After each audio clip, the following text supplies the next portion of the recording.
Mowgli और आग की नदी, दोस्ती की असली परीक्षा। घना जंगल अपनी शांति में लिपटा हुआ था, लेकिन अचानक वहां हड़कंप मच गया। एक भयानक आग की नदी जंगल के बीचों बीच बहने लगी। पेड़ जल रहे थे, लपटें आसमान छू रही थीं, और जंगल के जानवर इधर उधर भाग रहे थे। इस तबाही के बीच बघीरा नदी के दूसरी ओर फंस गया था। मोगली दूर से देख रहा था, लेकिन बघीरा तक पहुंचने का कोई रास्ता नहीं दिख रहा था। वह जानता था कि समय बहुत कम था।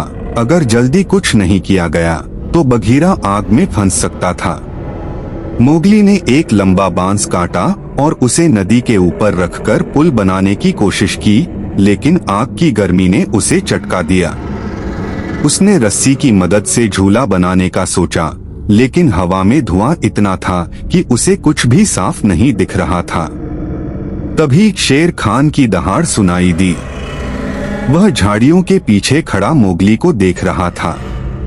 यह मौका था उसका। अगर मोगली फंस जाता तो वह आसानी से उस पर हमला कर सकता था।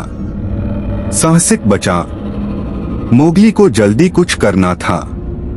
उसने पास पड़े एक सूखे पेड़ को गिराकर पुल बनाने की कोशिश की, लेकिन तभी एक गुप्त दलदल दिखाई दिया।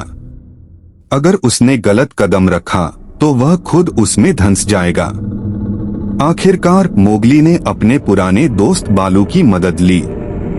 बालू ने पास के झरने से पानी मोड़ दिया, जिससे आग का कुछ हिस्सा बुझ गया।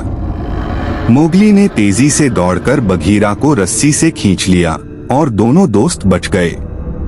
अंतिम मोड़ और रहस्य। लेकिन जैसे ही वे सुरक्षित बाहर निकले, मोगली ने कुछ अजीब देखा। आग की नदी अचानक शांत होने लगी थी। ऐसा लग रहा था मानो यह आग किसी जादुई शक्ति से फैलाई गई थी। क्या यह शेर खान की कोई नई चाल थी, या जंगल के किसी रहस्यमय कोने में कोई और बड़ा खतरा छिपा था? आगे क्या होगा, जानने के लिए जुड़े रहिए इस रोमांचक और रहस्यमयी कहानी के साथ।